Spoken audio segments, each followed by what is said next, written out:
영화 속의 뻥, 타임머신. 4. 역사 마음대로 바꾸기. 타임머신을 주제로 한 영화가 블록버스터가 아니라도 시청자들의 시선을 끌 수 있는 것은 타임머신은 아이디어의 창고이기 때문이다. 타임머신을 사용하면 과거와 미래의 시간 차이를 마음껏 조정할 수 있으므로 기상천외한 아이디어가 도출될 수 있다. 사랑의 블랙홀, 레트로액티브, 넥스트를 보면 얼마나 많은 소재를 타임머신으로 만들 수 있는지 보여준다. 사랑의 블랙홀에서 성격이 급박한 텔레비전 기상통보관 필 코너스는 펜실바니아의 펑스톤이라는 조그만 마을에서 매년 2월 2일에 개최하는 성촉절 취재차 PD인 리타와 함께 간다. 봄을 대표하는 2월 2일인 이날은 오드척이라는 다람쥐처럼 생긴 북미산 마못이 언제 봄이 오는가를 점치는 날이다. 현장에 도착할 필은 서둘러 형식적으로 취재를 끝내지만 폭설로 길이 막혀 다시 마을로 되돌아온다. 다음날 아침에 일어났는데 이날부터 똑같은 하루가 계속 반복된다. 자신에게만 시간이 반복되는 마법에 걸린 필은 특유의 악동 기질을 발휘해 여자 유혹하기, 돈가방 훔치기 등은 물론 매일 반복되는 축제를 엉망으로 만들기에 열중한다. 그러나 그것도 하루 이틀이 아니므로 절망한 필은 기차와 박치기, 절벽에 떨어지기, 건물 옥상에서 뛰어내리기 등 자살을 기도한다. 혼란에 빠지는 것도 잠시 필은 곧바로 악몽을 기회로 삼는다. 하루라는 짧은 시간에 벌어질 일을 이미 알고 있다는 점을 적극적으로 이용하는 것이다. 곤경에 처한 사람을 도와주고 음식을 잘못 삼켜 질식하기 직전인 남자를 살려주며 나무에서 떨어지는 아이를 받아주어 살려준다. 거지 할아버지에게 따뜻한 저녁을 사주기도 하면서 결국 리타와 사랑까지 얻는다는 내용이다. 결론은 간단하다. 하루라는 시간이 짧게 느껴지지만 충분히 활용하면 얼마든지 가치 있는 삶을 살 수 있다는 것이다. 하루가 아니라 단 20분이나 1시간 전으로만 돌아가도 수많은 일이 생길 수 있다는 것을 루이스 모노 감독은 레트로액티브에서 보여준다. 고속도로에서 작은 교통사고를 낸 범죄심리학자 카렌은 프랭크와 그의 처가 타고 가는 자동차에 동승하게 되면서 사사건건 일이 꼬인다. 프랭크는 고가의 컴퓨터 칩을 팔아넘기는 악덕 사기꾼인데 간이 휴게소에서 아내의 부정을 알고 쏘아 죽인 후 카렌마저 살해하려고 한다. 카렌은 가까스로 탈출하여 과거로의 시간 역행 시스템을 연구하는 연구소로 들어간다. 그런데 연구소의 기계 조작 실수로 타임머신에 탑승하게 된 카렌은 20분 전에 과거로 다시 돌아가게 된다. 자신이 목격했던 살인사건을 막을 수 있다고 생각하지만 그녀의 예상과는 달리 과거로 돌아갈수록 희생자만 늘어나는 대형 사고로 치닫게 된다. 물론 마지막 게임에서 카렌의 의도대로 해피엔딩으로 마무리 짓는데 이 영화는 20분의 과거, 즉 정보가 얼마나 중요한가를 알려준다. 타임머신처럼 엄밀하게 과거로 돌아가는 것은 아니지만 미래를 본다는 것도 타임머신과 같은 맥락으로 이해할 수 있다. 단 2분 후에 미래를 볼 수 있는 라스베가스의 마술사 크리스 존슨의 이야기를 넥스트는 매우 실감있게 그리고 있다. 크리스 존슨은 자신의 능력을 알지만 가급적 드러내지 않고 싸구려 마술을 하며 살아간다. 그러던 어느 날 카지노에서 총기 강도 사건을 예견하고 사고를 방지하려다가 도리어 총기 강도 사건에 휘말린다. 한편 그의 능력을 알아챈 FBI는 LA에 핵폭탄이 설치된다는 정보를 입수하고 이를 해결할 수 있는 사람은 크리스 뿐임을 직감한다. 겉으로는 지명 수배자를 추적하는 것 같지만 사실은 핵폭발을 막기 위해 크리스를 잡기 위해 FBI는 크리스가 운명이라고 믿는 리즈를 이용하여 그가 빠져나갈 수 없는 덫을 만든다. FBI와 크리스 그리고 테러리스트는 시간의 경계를 넘나들며 어느 것이 실제이고 어느 것이 미래인지 구분되지 않는 팽팽한 둘의 게임을 시작한다. 비평가들은 넥스트에 대해 엄청나게 투여한 제작비에 비해 볼 것이 별로 없다는 혹평을 내렸지만 단 2분 후에 미래 보기가 얼마나 많은 환상을 줄 수 있다는 것을 그리는 데는 성공했다는 평가를 받았다. 이들 내용이 주는 의미는 과거나 미래로 갈 수 있는 단 하루, 단 1시간, 단 2분의 시간 여행이지라도 사람들에게 수많은 영감을 불러넣어 준다는 것이다. 해괴한 타임머신. 타임머신에 대한 이야기는 계속 발전하여 그야말로 복잡한 아이디어를 계속 도출했다. 1980년 발표된 스티븐 G. 스프릴의 소설 야누스의 방정식은 그야말로 놀라운 아이디어를 제공한다. 시간여행의 비밀을 발견한 천재 수학자가 한 여자를 만나 그녀의 과거에 대해 아무것도 모른 채 사랑에 빠진다. 얼마 후 그는 자신의 연인이 과거의 외모를 크게 바꾸는 성형수술을 받았으며 원래는 남자였는데 성전환 수술로 여자가 되었다는 사실을 알게 된다. 그런데 마침내 그녀의 최종 비밀까지 알게 된다. 그녀는 미래에서 온 자기 자신이었다. 말도 안 되는 것처럼 보이지만 소설가의 아이디어까지 면박할 필요는 없다. 그런데 만약 이들 사이에 아이가 태어났다면 어떻게 될 것인가? 성전 안 했음에도 임신한다는 것이 현 단계에서는 불가능하다고 하지만 미래에는 그럴 수 있다고 가정한다면 한 사람이 아이가 과거로 가서 과학자가 되고 아버지이자 어머니 그리고 아들이 되는 것이 가능한지 생각해보지 않을 수 없다. 유쾌치 않은 장면 대신 다소 흥미있는 정황을 설정해보자. 어떤 과학자가 10년 미래로 여행을 갔는데 자신의 제자가 유명 과학 잡지에 새로운 물리이론을 게재했다는 것을 알고 다시 10년을 거슬러 올라와 자신의 제자에게 그 아이디어를 알려주었다. 이때 그 이론은 누구 것인가라는 의문이 생긴다. 우선 시간 여행을 다녀온 스승의 것이 아님은 틀림없다. 그는 미래에서 제자가 발표한 논문을 읽었기 때문이다. 그런데 그 논문이 제자의 것도 아니라는데 아이러니가 생긴다. 제자는 시간 여행을 다녀온 스승으로부터 그 아이디어를 배웠기 때문이다. 이를 정리하면 새로운 물리이론은 그 누구의 것도 아닌 것이 된다.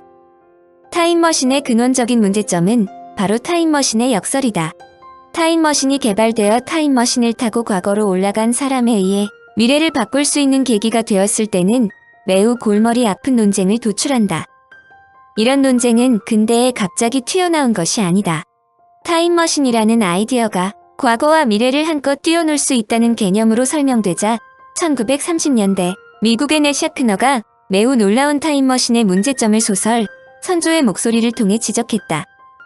이 소설의 주인공은 타임머신을 타고 멸망 직전의 로마 제국으로 갔다가 우연히 자신을 습격한 훈족 사나이를 살해한다.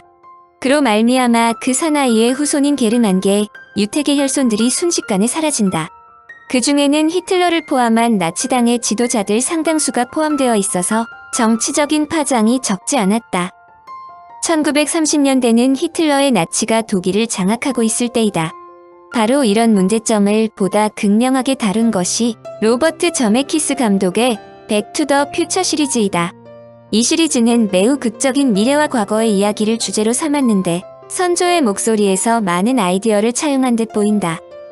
타임머신을 주제로 한 수많은 영화 중 백 투 더 퓨처가 기존의 다른 영화와 구별되는 점은 매우 독특한 이미지, 즉 아인슈타인 이미지에 괴짜 과학자 브라운 박사와 그의 애견 아인슈타인 제자인 마티를 등장시켜 타임머신의 여러 가지 모순점을 슬기롭게 해결해 주었기 때문이다.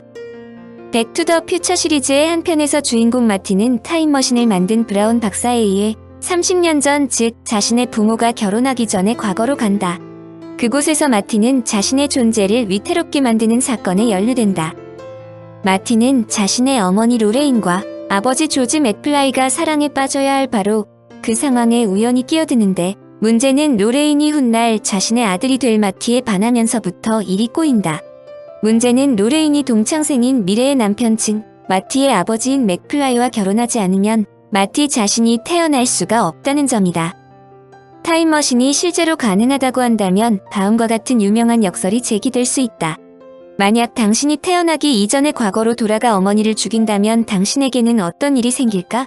어머니를 살해하면 당신은 존재할 수 없다. 그러나 당신이 존재하지 않게 되면 과거로 돌아가 어머니를 살해하는 일도 저지를 수 없게 된다. 그리고 어머니를 죽이지 않는 한 당신은 계속 존재한다. 다소 유쾌하지 않은 가설이지만 타임머신이라는 아이디어가 세상에 발표되었을 때의 문제점을 이보다 정확하게 지적한 것은 없다. 영화 백 투 더 퓨처는 바로 이런 모순점을 다른 각도에서 설명한 것이다. 만약 마티가 자신의 어머니가 될 사람과 결혼하여 자신이 태어날 가능성을 원천적으로 봉쇄한다면 어떻게 될까? 영화에서는 이러한 일이 생기지 않도록 로레인과 맥플라이가 결혼하여 자연스럽게 인과율의 모순점을 해댔지만 이러한 질문은 타임머신 연구자들을 곤경에 빠뜨렸다.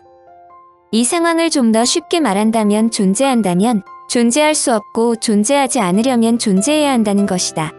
그러므로 백 투 더 퓨처는 타임머신으로 과거로 올라가 기존에 벌어졌던 일들을 바꿀 수 있다는 아이디어를 교묘하게 피해나간다.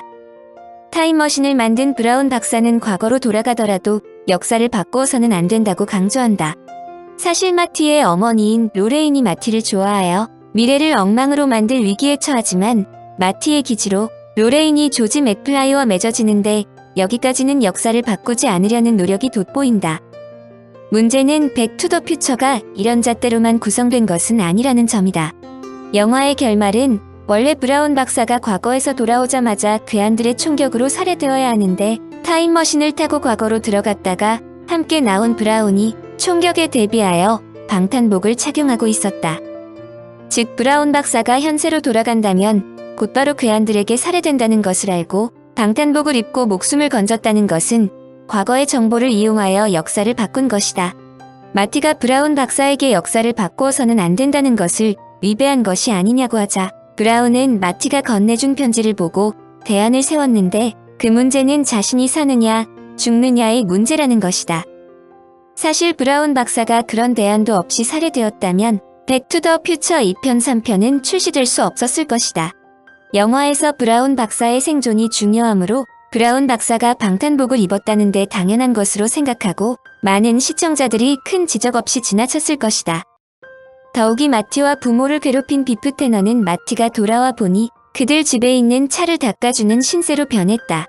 이런 해피엔딩이라면 누구라도 타임머신을 타고 올라가 과거를 변하게 만들겠다는 욕구를 자아내게 할 것이다.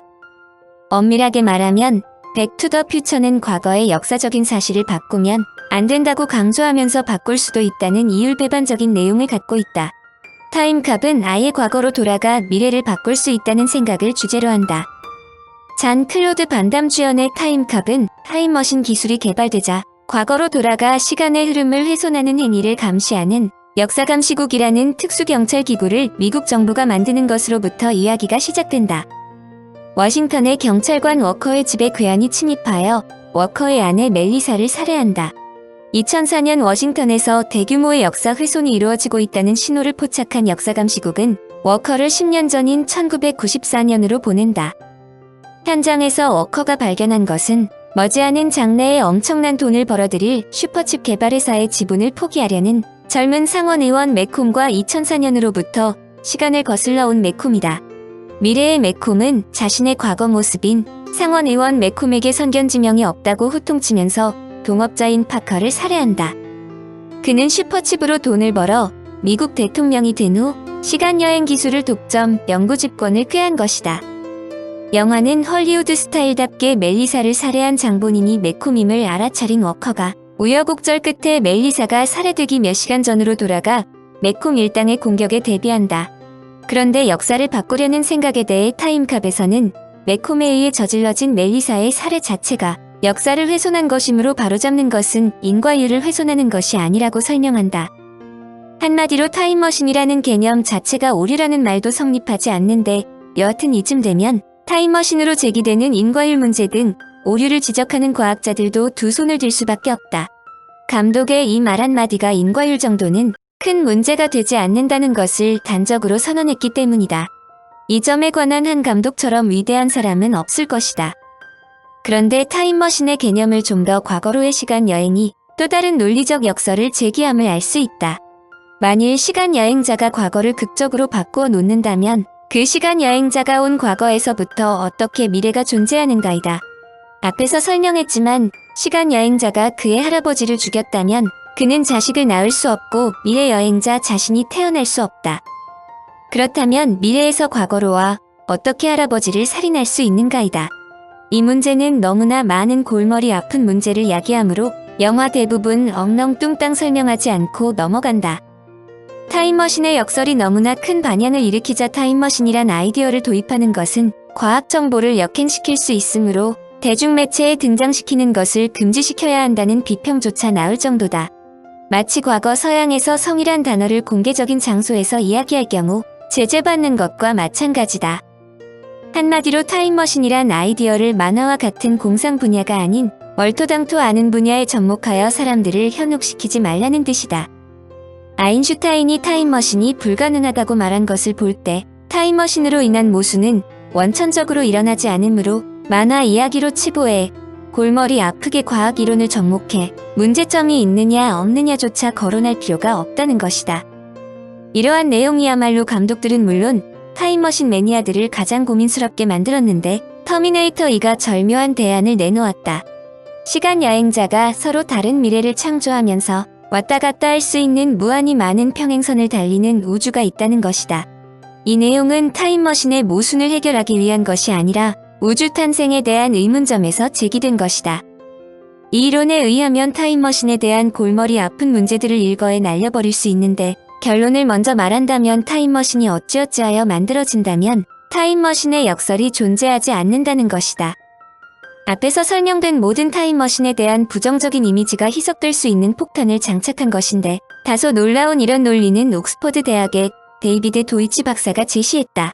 그가 주장한 요지는 시간 여행이 현실의 각기 다른 가지들 사이를 움직이는 것이기 때문에 타임머신의 역설은 일어나지 않는다는 설명이다.